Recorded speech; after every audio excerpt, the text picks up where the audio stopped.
সুন্দরী একটা স্ত্রী লাগবে। যারা যুবক তোমরা বিয়ে করো নাই, যদি এই আমলটা বেশি পরিমাণে করো, তোমাকে আল্লাহ রব্বুল আলামিন সুন্দরী রূপবতী একটা স্ত্রী আল্লাহ তোমাকে দান করে দিবে। আবার যাদের টাকা পয়সায় সমস্যা, অর্থনৈতিক সংকটের মধ্যে আছেন, এই আমলটা যদি আপনি অধিক পরিমাণে করেন, আল্লাহ রব্বুল আলামিন আপনার অর্থ টাকা পয়সার মধ্যে আল্লাহ পাক বরকত ঢেলে দিবেন। যারা ব্যবসা করেন, ব্যবসার উন্নতি নাই, এই আমলটা আপনি বেশি পরিমাণে করেন, আপনার ব্যবসার ভিতরে উন্নতি করে দিবেন কে? আবার যে ব্যক্তি, আমার ভাইয়েরা, মা বোনেরা যারা আছেন, ও আমার মা বোনেরা, মনের আশা পূরণ হয় না, এই আমলটা আপনি অধিক পরিমাণে করেন।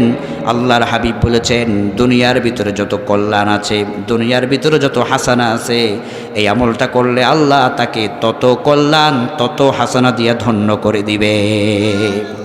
বুখারীতেও হাদিসটা আছে। কোরআনে কারীমের 2 নম্বর সূরা সূরাতুল বাকারার মধ্যেও এই দোয়াটি আল্লাহ পাক কোট করে দিয়েছেন। আল্লাহ পাকের কাছে দোয়াটি হলো এই, আল্লাহুম্মা রব্বানা আতিনা ফিদ দুনিয়া হাসানা। রব্বুল আলামিন, তুমি দুনিয়া এবং আখিরাতের হাসানা দাও, দুনিয়া এবং আখিরাতের কল্যাণ আমাদেরকে দান করো। ওয়া ফিল আখিরাতি হাসানা, আখিরাতের কল্যাণ দান করো। ওয়া কিনা আযাবান নার, জাহান্নামের কঠিন আযাব থেকে তুমি আমাদেরকে নাজাত দান করে দাও।